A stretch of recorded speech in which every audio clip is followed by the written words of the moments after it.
Oke, teman-teman, ini aku akan jelaskan secara singkat beberapa hal yang penting yang kaitannya dengan skripsi. Dan ini sebenarnya memang merespon apa yang teman-teman sudah tulis kemarin, jadi terima kasih banget.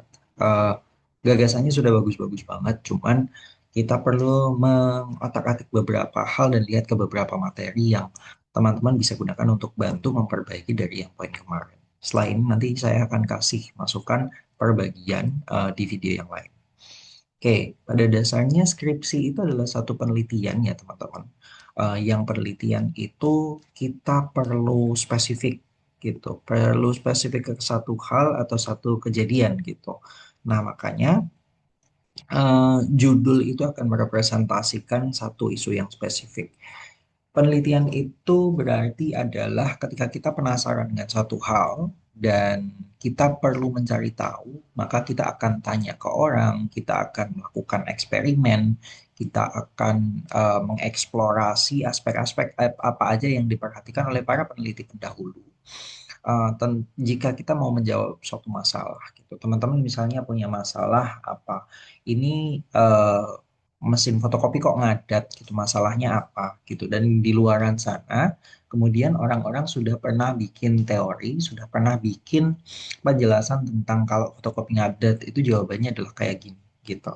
Nah, teman-teman, tapi kemudian dihadapkan pada satu mesin fotokopi, yang mesin fotokopi itu punya kekhasan, misalnya ada mereknya apa, misalnya dia ada di Semarang gitu misalnya, atau misalnya ada di kawasan pantai yang ternyata ada angin yang ngefek ke fotokopinya gitu, sehingga karena angin lembab dia berpengaruh terhadap situasi. Nah, skripsi itu teman-teman harus punya objek yang spesifik. Dalam artian objek yang spesifik itu adalah teman-teman bisa batasi skripsi untuk membahas satu fenomena tertentu atau satu bidang tertentu gitu.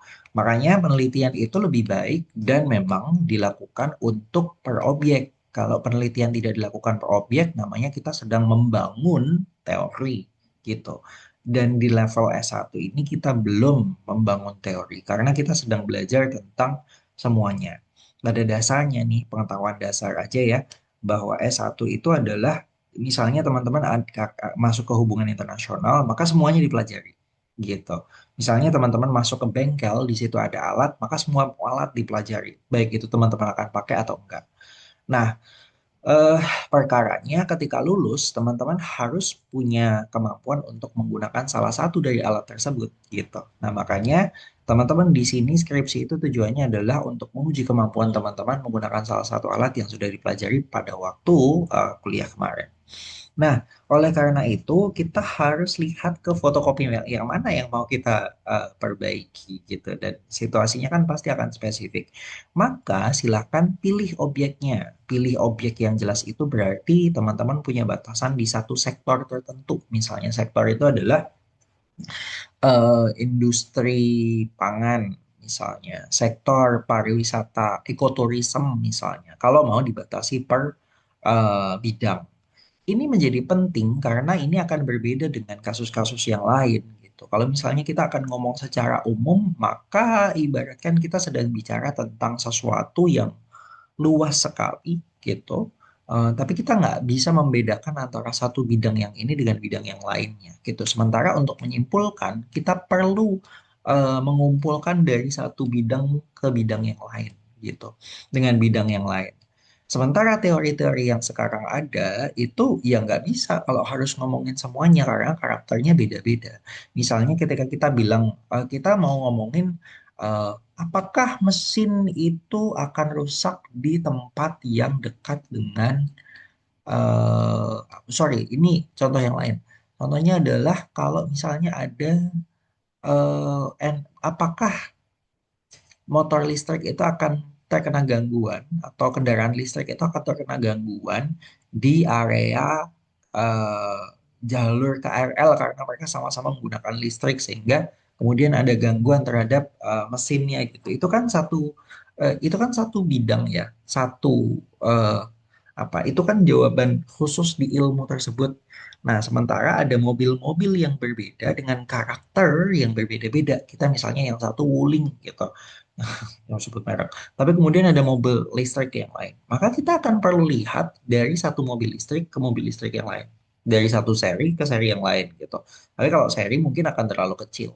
Tapi katakanlah bagaimana Wuling terdampak ketika kena aliran listrik dari KRL misalnya.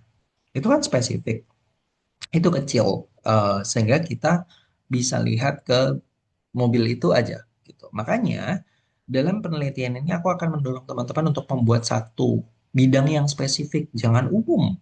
Misalnya yang clear kemarin adalah kerjasama internasional, kerjasama dalam bidang apa gitu, karena itu akan sangat luas, sangat sangat sangat luas gitu. Makanya kita lihat bidang pariwisata dengan negara mana, kepentingannya, eh, maksudnya kepentingan nggak, itu kita bisa jawab lah nantinya lah ya.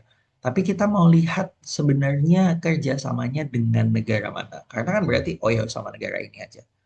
Dan bahkan kita harus spesifikkan di tahun-tahun tertentu gitu. Itu penting karena dengan begitu kita tahu bahwa ada tindakan-tindakan yang dibahas di waktu tertentu gitu. Kenapa ini penting? Karena tindakan antara satu tahun dengan tahun yang berikutnya bisa jadi berubah. Dari situ kita bisa nanti bandingkan apa yang terjadi dengan periode berikutnya. Gitu. Kemudian, maka teman-teman silakan pilih satu objek aja. Pilihan lainnya adalah teman-teman silakan pilih satu kasus aja. Dengan kasus, maka teman-teman akan punya kemampuan untuk jelas dengan, oh ini loh yang aku mau kaji. Misalnya, eh, waktunya jelas, fenomena yang dibahas juga jelas. Misalnya adalah satu kasus penembakan WNI di Malaysia, bukan hanya tentang perlindungan di WNI di Malaysia, tapi penanganan kasus kasus ini secara khusus. Itu juga bisa.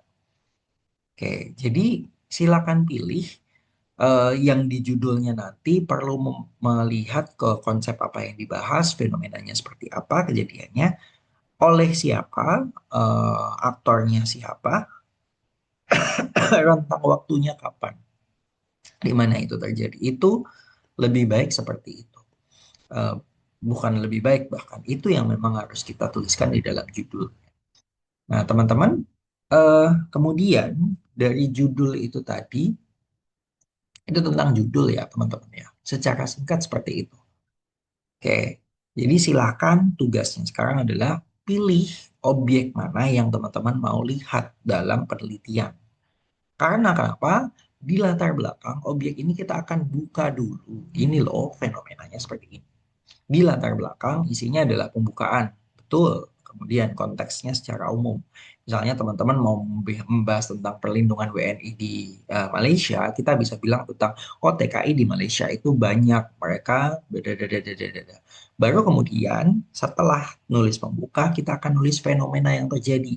Secara konkret kita jelaskan masalah apa yang ada di dalam skripsi itu secara singkat, deskripsi, tapi tujuannya adalah kita mau membahas bahwa dalam konteks tersebut terjadi sesuatu yang seperti ini, gitu. Sederhananya begitu.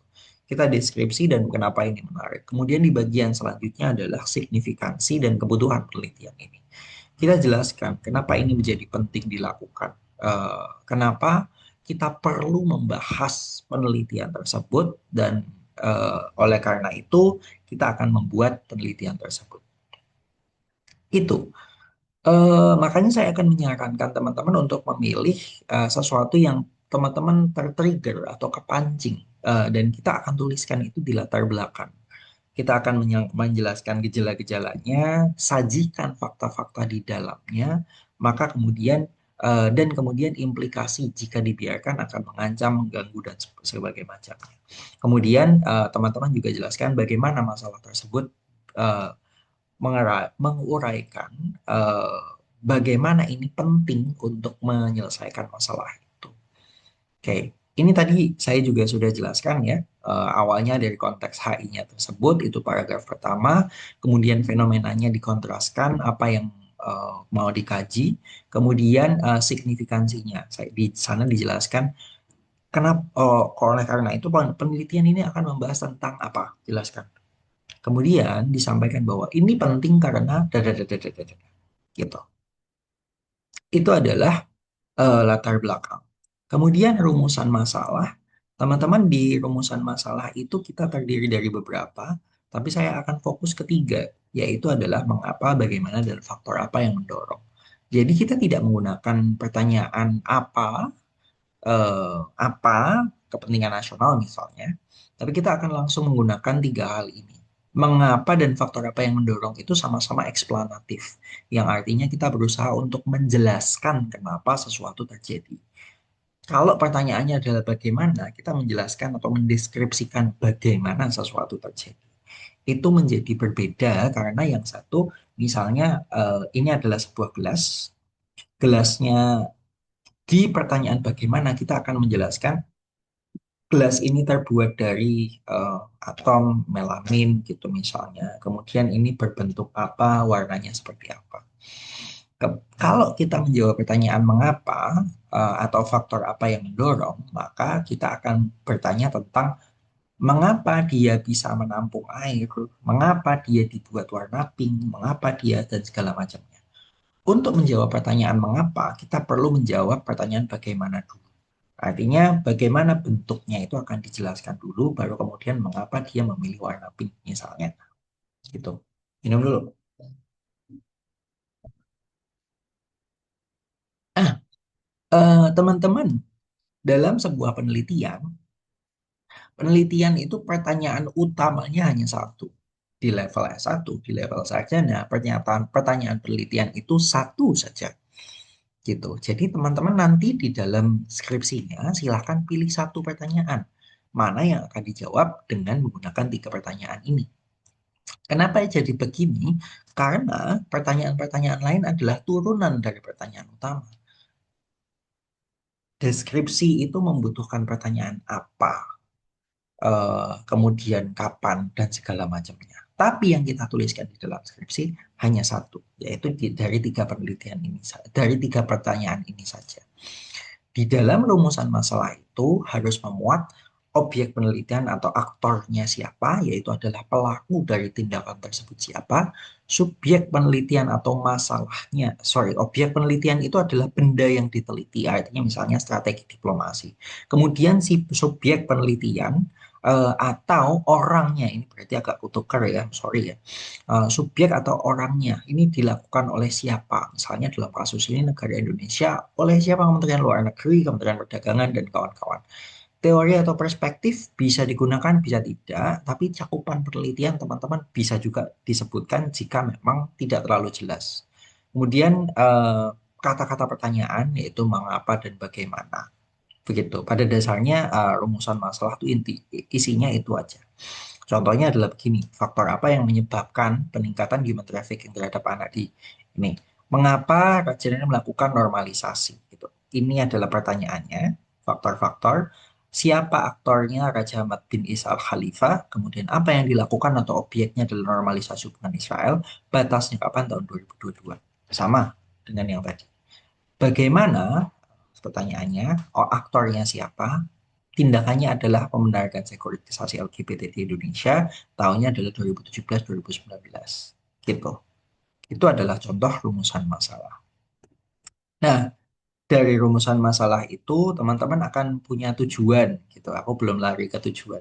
Dari rumusan masalah itu teman-teman akan punya tujuan. Sebenarnya tujuannya sesederhana untuk menjawab pertanyaan itu, yaitu tujuan dari penelitian ini adalah untuk mencari tahu alasan atau faktor apa saja yang menyebabkan tingginya eksploitasi anak dalam industri fast fashion di Bangladesh 2013-2022. Itu contoh yang teman-teman perlu eh, bedakan ya di sini. Yang kemudian itu contoh di mana teman-teman akan cara teman-teman bikin tujuan penelitian gitu. Kemudian tinjauan pustaka ini adalah bagian, jadi setelah tujuan nanti teman-teman akan menuliskan tinjauan pustaka. Pada dasarnya ini adalah bagaimana teman-teman mencari existing study atau penelitian existing yang sudah ada dan membahas sebagai titik tolak dari apa? Sebagai titik tolak dari penelitian teman-teman yang ada di sini. Nah, kemudian pustaka-pustaka itu dikumpulkan untuk yang paling sesuai dengan tema gitu. Nah, dalam kondisi seperti itu nanti kita akan bandingkan dan perbedakan apa yang menjadi kekhasan dari penelitian teman-teman yang sekarang gitu. Karena nanti kita akan lihat kebaruannya di mana. Nah, eh caranya seperti apa? Teman-teman bisa gunakan search engine seperti JSTOR, Sage Journals, Taylor and Francis, kemudian apalagi ya, Springer Link, News Project, bisa pakai Garuda Kemdikti kalau sekarang juga ada yang versi bahasa Indonesia. Silakan apa tuliskan kata-kata kunci atau tema-tema utama yang berkaitan dengan topik penelitian teman-teman, dan kemudian lihat penelitian-penelitian existing yang membahas yang paling dekat dengan skripsi teman-teman nanti. Jadi, kemudian ini akan diambil, teman-teman akan baca dan perlu tuliskan dengan sederhananya adalah kita melakukan review terhadap penelitian yang sudah ada gitu. Makanya dan teman-teman bisa gunakan buku referensi, artikel jurnal, annual review atau laporan-laporan dari satu lembaga tertentu, laporan penelitiannya dengan format yang seperti ini kira-kira penulisnya siapa, judulnya apa, tahun berapa, teori yang sudah digunakan apa dan perbedaannya apa. Tujuannya adalah teman-teman perlu mengidentifikasi research gap atau ruang mana dari penelitian yang belum pernah dieksplorasi.